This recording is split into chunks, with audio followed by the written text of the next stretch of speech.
मेष राशि वालों, आप सभी का बहुत बहुत स्वागत है मेष मंथन भिंड यूट्यूब चैनल में।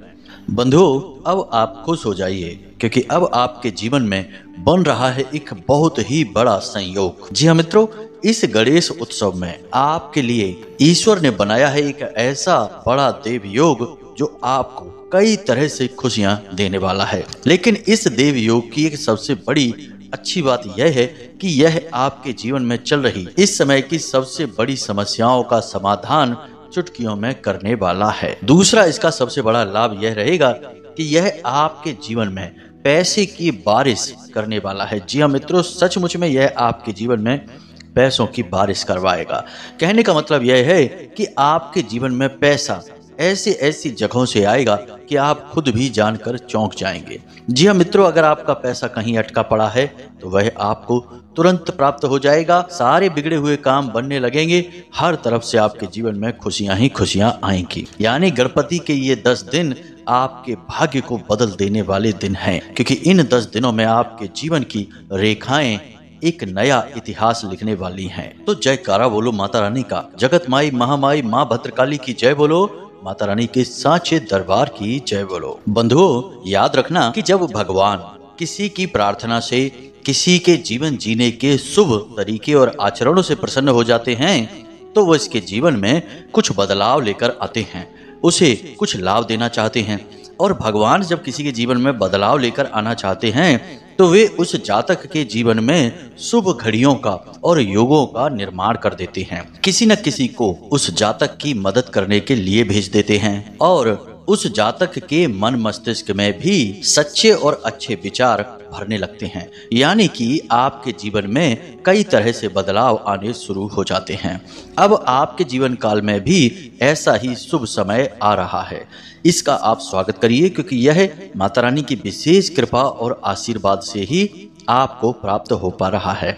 अब बंधुओं, ध्यान से सुनिए, यह जो देव योग है यह भगवान की कृपा से ही बनता है और यह किसी ऐसे समय पर ही बनता है जबकि इस धरती लोक पर किसी विशेष दिव्य शक्ति का पूरा संचालन या कार्यभार रहता है। जैसे कि अब भगवान गणेश जी अगले 10 दिनों तक इस धरती लोक के कार्यभार के संचालन को संभालेंगे और इसी समय काल में बन रहा है यह एक बहुत ही दिव्य योग। अब यह योग आपको कैसे लाभ पहुंचाएगा, किस प्रकार से यह आपके जीवन में शुभ घड़ियों को लेकर आएगा, कौन से ऐसे कार्य हैं जिन्हें आपको ऐसे शुभ योग के समय पर निश्चित तौर पर करना ही चाहिए और कुछ ऐसे अशुभ कार्य भी होते हैं जिन्हें भूल कर भी नहीं करना चाहिए। लेकिन इन सब से कहीं बढ़कर एक ऐसा छोटा सा काम या यूं कहें कि एक छोटी सी क्रिया जिसे आपको इन 10 दिनों तक लगातार करनी ही चाहिए। बहुत ही सरल क्रिया है लेकिन बहुत ही शक्तिशाली क्रिया है। अगर आप इस क्रिया को प्रतिदिन करते हैं, थोड़ा सा अपना समय देकर, तो निश्चित तौर पर आपका जीवन पूरी तरह से इन्हीं 10 दिनों में बदलने वाला है। हम इस बात की आपको गारंटी देते हैं। जैसे ही आप इस एक क्रिया को करना प्रारंभ करेंगे, इस देव योग का आपको पूरा लाभ तो प्राप्त होगा ही होगा, साथ ही साथ 2 बड़े देवता आपके ऊपर धन वर्षा भी करने से पीछे नहीं हटेंगे। कहने का मतलब यह है कि कोई भी समय काल जब शुभ बनता है तो वह जातक को सब कुछ देना चाहता है। दिव्य शक्तियां अपने भंडार खोल देती हैं। लेकिन अब समस्या यहाँ पर यह आ जाती है कि कभी कभी हमारी ही परिस्थिति ऐसी होती है कि हम कुछ लेने की स्थिति में नहीं रहते हैं, यानी कि कुछ गलतियां कर बैठते हैं। इसी वजह से शुभ घड़ियां भी आकर चली जाती हैं और जीवन में कोई परिवर्तन भी नहीं आता है। लेकिन अब बंधुओं, आपको चिंता करने की कोई आवश्यकता नहीं है। इस वीडियो कार्यक्रम में हम आपको सारी बातें स्पष्ट तरीके से बता देंगे। ना तो कोई आप गलती करेंगे, ना ही आप कोई ऐसी भूल करेंगे जिससे कि इस योग का आपको लाभ प्राप्त ना हो। इसी के साथ साथ हम आपको कुछ ऐसे जरूरी कार्य भी हैं, छोटे छोटे कार्य, जिन्हें आपको करने चाहिए। इन्हें करने से इस योग की शक्ति बहुत अधिक बढ़ जाती है और उस एक क्रिया के बारे में भी बताएंगे जिसे कर लेने से आपके जीवन में धन संपत्ति को लेकर कोई भी समस्या हो पूर्ण रूप से इन्हीं 10 दिनों में आपके देखते देखते ही समाप्त हो जाएगी। कहने का मतलब यह है कि यह वीडियो कार्यक्रम कोई साधारण कार्यक्रम नहीं है। इस कार्यक्रम में आपके जीवन की हर एक समस्या का समाधान है। यानी कि यह एक ऐसी संजीवनी बूटी है जो आपके जीवन के हर एक दुख तकलीफ और संताप को समाप्त करने वाली है। एक संजीवनी बूटी हमारे हनुमान जी लेकर आए थे लक्ष्मण जी के प्राणों की रक्षा के लिए, और एक संजीवनी बूटी आज हम लेकर आए हैं आपके संपूर्ण जीवन की रक्षा और उद्धार के लिए। और यह संजीवन बूटी है माता भद्रकाली की कृपा और आशीर्वाद पर आधारित। बंधुओं, हमने बड़े ही भाव के साथ, बड़े ही मन से रुच कर इस कार्यक्रम को आपके लिए बनाया है। केवल और केवल वे चीजें इस कार्यक्रम में रखी हैं जिनका सीधा आपको लाभ प्राप्त होगा। तो आपका धर्म बनता है कि जब हम आपके लिए यहाँ मेहनत कर रहे हैं, माता रानी की कृपा और आशीर्वाद आप तक पहुँचाने की पूरी कोशिश कर रहे हैं, तो आपको भी हमारा सहयोग करना होगा। आखिर जीवन भी तो आपका ही है। अगर आप नहीं सहयोग करेंगे तो कौन करेगा? कदम तो आपको ही उठाना पड़ेगा। इसीलिए आपको यह कार्यक्रम अंत तक अवश्य देखना ही होगा। यह हमारा आपसे निवेदन भी है और मार्गदर्शन भी है। जी हाँ बंधुओं, तो चलिए, उम्मीद करते हैं कि आप हमारी भावनाओं को समझ रहे हैं और कार्यक्रम में अंत तक अवश्य ठहरेंगे। तो आज के इस विशेष कार्यक्रम की शुरुआत माता रानी को याद करते हुए करेंगे। कमेंट बॉक्स में प्रेम से, भाव से, भक्ति से, पूरे मन से एक बार नहीं 3 बार लिखना, जय माँ भद्रकाली कृपा करो। माता रानी आपके ऊपर पूरी कृपा करेंगी, पूरा आशीर्वाद देंगी, हमें पूर्ण विश्वास है। इसी के साथ साथ माता रानी के इस छोटे से दास का आपसे एक छोटा सा निवेदन है कि यदि आप इस चैनल कार्यक्रम पर पहली बार आए हैं तो आप इस चैनल को सब्सक्राइब अवश्य कर लें। बगल में जो सब्सक्राइब का बटन है उसे आप अभी दबा दें। ऐसा करते ही आप हमारे और माता रानी के दिव्य परिवार के सदस्य तुरंत ही बन जाएंगे और इसका प्रभाव आप आज से ही अपने जीवन में महसूस करेंगे। जी हाँ बंधुओं, क्योंकि माता रानी के परिवार के सदस्य बनना कोई छोटी बात नहीं है। ऐसा करते ही माता रानी की कृपा आप तक पहुंचेगी। आप तो जानते ही हैं कि हमने तो बहुत लंबा समय काल माता रानी की सेवा में दिया है और जो भी कुछ हम आपको बताते हैं, आपकी सेवा में प्रस्तुत करते हैं, वह सब कुछ माता रानी की कृपा, उनके आदेश और उनकी अनुभूतियों के आधार पर ही होता है। तो आप यह कह सकते हैं कि पूरा का पूरा हमारा जो कार्यक्रम है, जो हमारा कार्य करने का तंत्र है, क्रिया है, सब कुछ माता रानी पर ही आधारित है और उन्हीं से निर्देशित है। तो यहाँ पर भक्ति सबसे ऊपर रखी जाती है, धर्म सबसे आगे रखा जाता है और आपका हित सर्वोपरि है, क्योंकि यह हमारे लिए माता रानी को समर्पित भक्ति है। तो बस बन जाइए माता रानी के परिवार के सदस्य, कर लीजिए चैनल को जल्दी से सब्सक्राइब। फिर आगे बढ़ते हैं। तो बंधुओं, अब ध्यान से सुनिए। अगले 10 दिन भगवान श्री गणेश इस सृष्टि का कार्यभार संभालेंगे। और भगवान श्री गणेश कौन है? ध्यान से समझिए। रिद्धि सिद्धि के दाता हैं। माता लक्ष्मी और माता सरस्वती भी जिन्हें अपने साथ लेकर चलना पसंद करती हैं। बिना गणपति के ना तो माता लक्ष्मी और ना ही माता सरस्वती किसी के यहाँ जा सकती हैं। इसी के साथ साथ देवादिदेव महादेव हमारे भोले बाबा के भी सबसे लाडले सुपुत्र हैं, प्रथम पूज्य हैं और हमेशा जातक को केवल और केवल सुख देते हैं। और काम काज, व्यापार, वाणी और बुद्धि के जो ग्रह हैं यानी कि बुध उनके अधिपति हैं। यानी कि भगवान गणेश इतने दयालु और कृपालु हैं कि एक बार भी यदि कोई भगवान गणेश के दरबार में जाकर अपनी कोई अर्जी लगा आता है, गणेश जी उसकी यह अर्जी अवश्य स्वीकार करते हैं और उसे मान्य भी करते हैं, मनोकामनाएं पूरी भी करते हैं। तो अब शायद गणपति आपसे भी प्रसन्न हो गए हैं और आपके जीवन में इस महायोग का निर्माण कर डाला है। अब हो सकता है कि कुछ कम बुद्धि वाले लोग यह सोचें कि हम कभी हनुमान जी की बात करते हैं, कभी माता बगलामुखी की, कभी माँ भद्रकाली की, कभी भोलेनाथ की, तो यह क्या तरीका है? कभी किसी की बात, कभी किसी की बात। तो ऐसे मूर्खों से हमारा कहना बस इतना सा है कि अभी आपने धर्म को समझा ही नहीं, भगवान को जाना ही नहीं। नाम अलग अलग अवश्य हैं, परंतु सब एक ही हैं। माता काली, माँ भद्रकाली भोले बाबा की पत्नियां माता सती का ही स्वरूप हैं। भगवान गणपति भोले बाबा के सबसे प्रिय सुपुत्र हैं और हनुमान जी भोले बाबा के अंशावतार हैं। और सभी देवी देवता अंत में एक दूसरे से इस तरह जुड़े रहते हैं जैसे कि वे एक ही हैं। बस हमारी श्रद्धा, हमारी इच्छा और हमारे भाव के अनुसार ही अलग अलग रूपों में हमारे सामने प्रकट होते हैं। इसलिए हम चाहे किसी की भी पूजा करें, किसी की भी साधना और आराधना करें, हमें कृपा उसी महा दिव्य शक्ति, परम ऊर्जा, परम परमेश्वर से ही प्राप्त होगी, जिन्हें अलग अलग नामों से जाना जाता है। श्रीमद् भागवतम में इन्हें महाविष्णु कहा गया है, श्री शिव पुराण में इन्हें सदाशिव कहा गया है और ब्रह्म वैवर्त पुराण में इन्हें परम ब्रह्म कहा गया है। बंधुओं, हमारा धर्म बहुत ही विशाल है और हर बात को इतनी गहराई से समझा देता है कि बड़े से बड़े तर्कशील और बुद्धिमान इंसान की भी ज्ञान की प्यास को मिटा देता है, सारे प्रश्नों के जवाब दे देता है। तो ऐसे में यदि आपने अधिक ज्ञान हासिल नहीं किया है तो बात मान लेना ही सबसे अच्छा विषय होता है, विचार होता है। कुतर्क करने से कुछ भी हासिल नहीं होता, बस अज्ञानता का गहरा कोहरा ही दिमाग पर छा जाता है, फिर हर बात में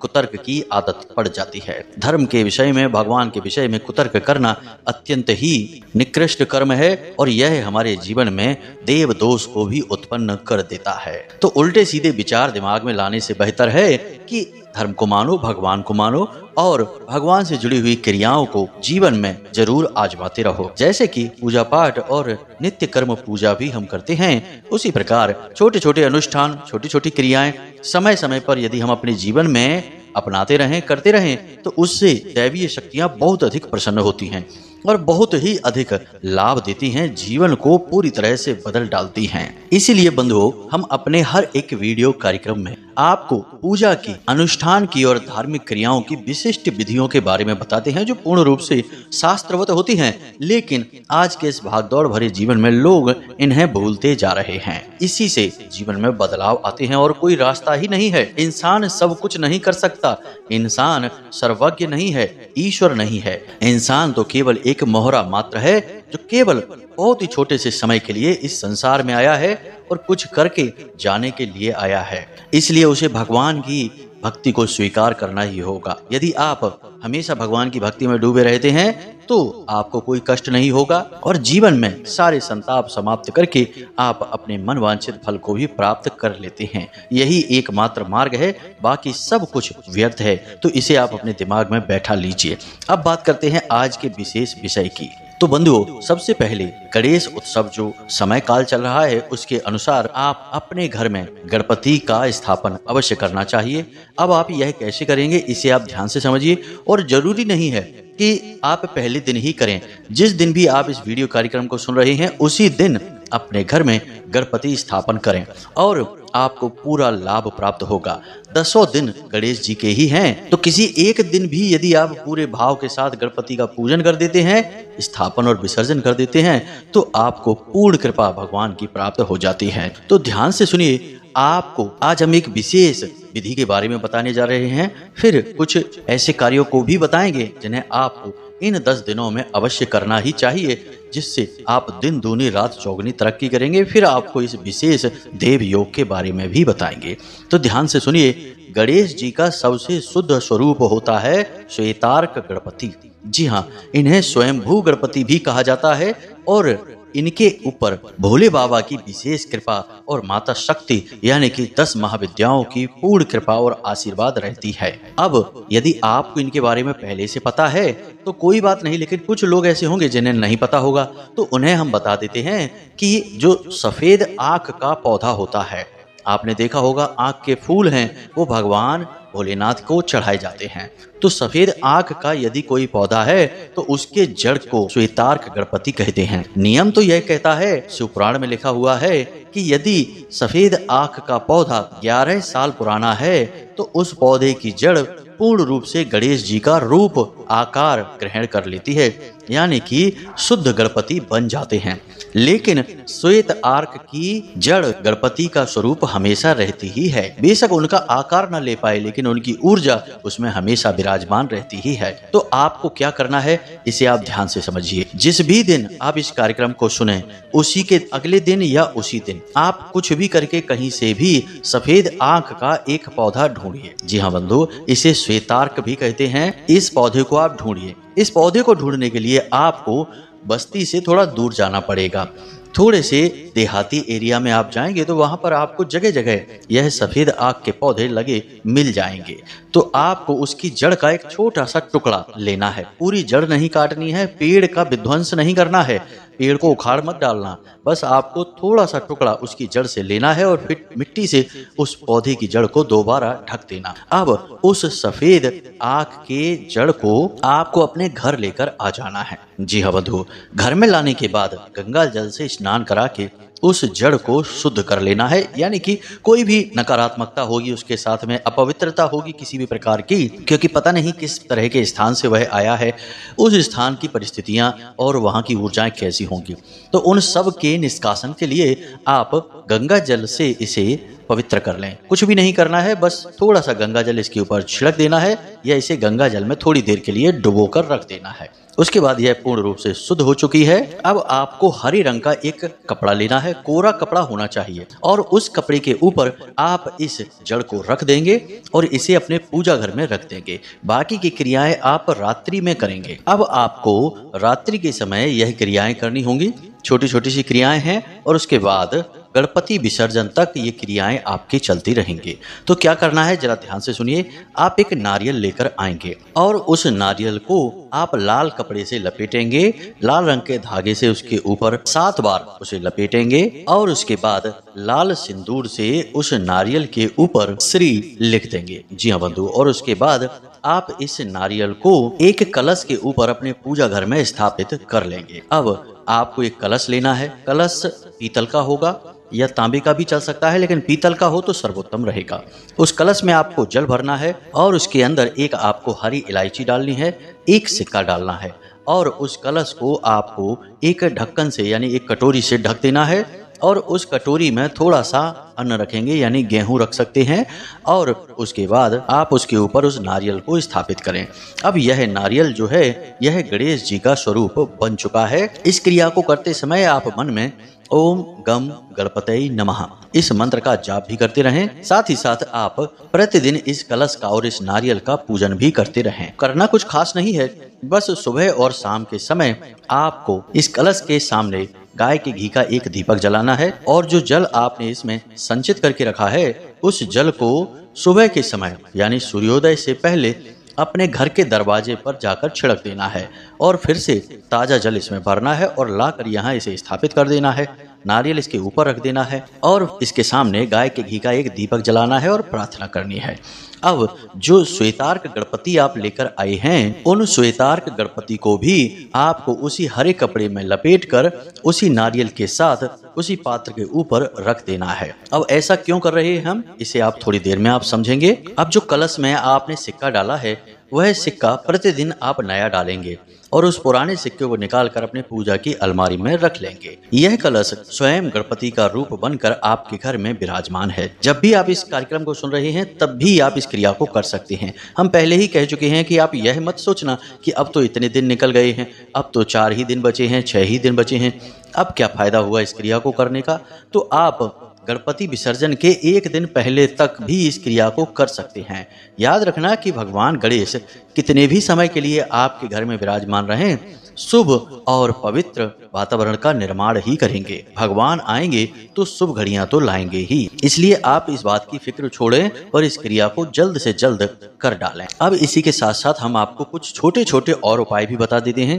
इन्हें भी यदि आप कर पाते हैं तो आपको भगवान गणेश की और माता लक्ष्मी की बहुत विशेष कृपा प्राप्त होगी। तो कौन सी है वे क्रियाएं, ध्यान से सुने।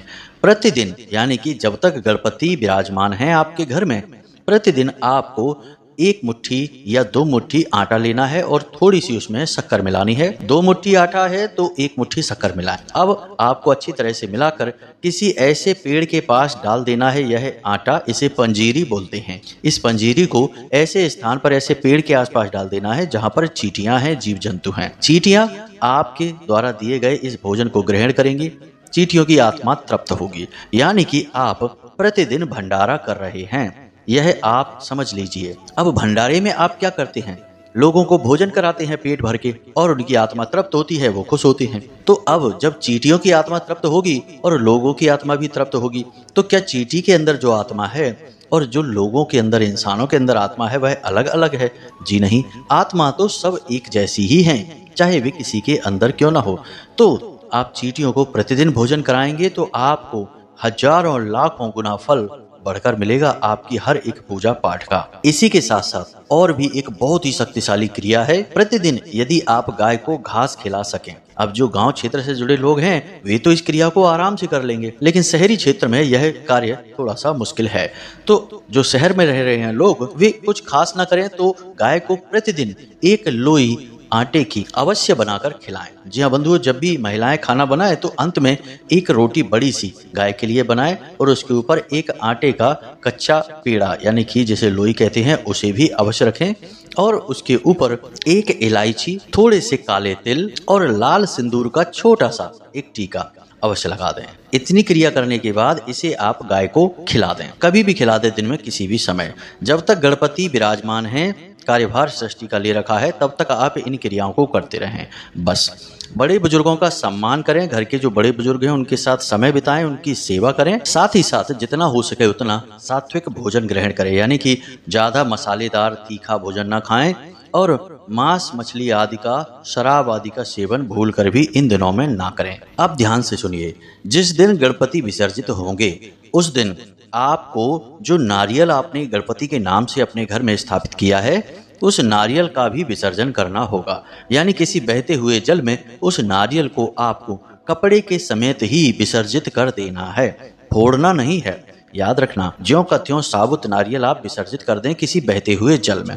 बाद का इंतजार ना करें कि आप सोचें कि हम इसे रख लेते हैं, फिर बाद में कभी फुर्सत मिलेगी, कहीं जाएंगे तो कर आएंगे। थोड़ी सी मेहनत आप करिए, गणपति विसर्जन के साथ नारियल विसर्जन करिए। यह भी गणपति विसर्जन ही है जो आप करेंगे। लेकिन जो श्वेतार्क गणपति आपने हरे कपड़े में लपेट कर अपने घर में रखे हैं, उन्हें आपको विसर्जित नहीं करना है, वे आपके अपने लिए हैं। उन्हें आप अपने घर के पूजा घर में रखिए, पूरे वर्ष इन्हें अपने पूजा घर में रखिए। ये शुद्ध गणेश जी हैं, उनकी ऊर्जा है जो आपके घर में विराजमान है। जब भी आप पूजा पाठ करें तो श्वेतार्क गणपति की भी पूजा अवश्य कर लें। जब कपड़ा मैला हो जाए तो आप उसे धोकर पुनः उस कपड़े को बदल दें या फिर धो दें और उस जड़ को लपेट कर रखें, खुली करके उस जड़ को ना रखें। बस इतनी सी क्रियाएं आपको करनी है। आपके लिए यह जो गणपति उत्सव है यह जीवन बदल देने वाला उत्सव बन जाएगा, हम इस बात की गारंटी देते हैं। अब योग की बात कर लेते हैं, नहीं तो आप कहेंगे कि गुरुजी ने योग के बारे में तो कुछ बताया ही नहीं कि कौन सा यह योग है। तो यह योग शुक्र, बुध और गुरु के विशेष ग्रह गोचरों के आधार पर निर्मित होता है और यह योग आपको धन, वैभव, व्यापार में उन्नति और ग्रह शांति दिलवाता है। और यह योग पूरे गणपति विसर्जन तक आपके जीवन में बना रहेगा। इसीलिए हमने आपको कहा था कि यह कार्यक्रम आपके जीवन को बदल देने वाला कार्यक्रम साबित होगा। तो अब हमने आपको सारी जानकारी दे दी है, इस जानकारी का आप प्रयोग करिए और अपने जीवन को बदल डालिए। सैकड़ों हजारों लोगों ने अपने जीवन को बदला है बंधुओं, आप अकेले नहीं हैं, बस विश्वास का खेल है। अब यदि आपको विश्वास ही नहीं है तो फिर आपका भगवान ही मालिक है। जिस डॉक्टर से आप दवा लेने जाएं उस डॉक्टर पर ही आपको भरोसा नहीं होगा तो वह डॉक्टर आपको कभी ठीक ही नहीं कर सकता है। यही हाल होता है धर्म का। यदि आपको धर्म पर, भगवान पर ही भरोसा नहीं है, शक होता रहता है मन में, तो फिर कौन आपकी देखरेख करेगा, कौन आपकी दीनहीन स्थिति को बदलेगा। बंधुओं, सारा खेल आस्था और विश्वास का है। तो उम्मीद करते हैं कि सारी जानकारी आपको समझ में आ गई है और आप इसका प्रयोग अवश्य करेंगे। बिना प्रयोग करे सब निरर्थक है। इसीलिए बाबा तुलसीदास जी बड़े प्रेम से रामायण में यानी रामचरितमानस में लिख कर चले गए, कर्म प्रधान विश्व करि राखा, जो जस करहि सो तस फल चाखा। तो इसी के साथ साथ आज के इस कार्यक्रम से विदा लेते हैं। हमेशा हंसते रहिए, मुस्कुराते रहिए, सकारात्मक रहिए और भगवान पर अपनी आस्था बनाए रखिए। दिन में एक बार समय निकालकर मंदिर अवश्य जाइए, वह आपकी आत्मा के उद्धार के लिए है। याद रखना कि इस संसार में आप अमर नहीं हैं, एक ना एक दिन तो भगवान से मिलने जाना ही है। तो तैयारी शुरू कर दीजिए बंधु। प्रेम से बोलिए जय माई की, जय मां भद्रकाली। माता रानी आपका कल्याण करेंगी। धन्यवाद।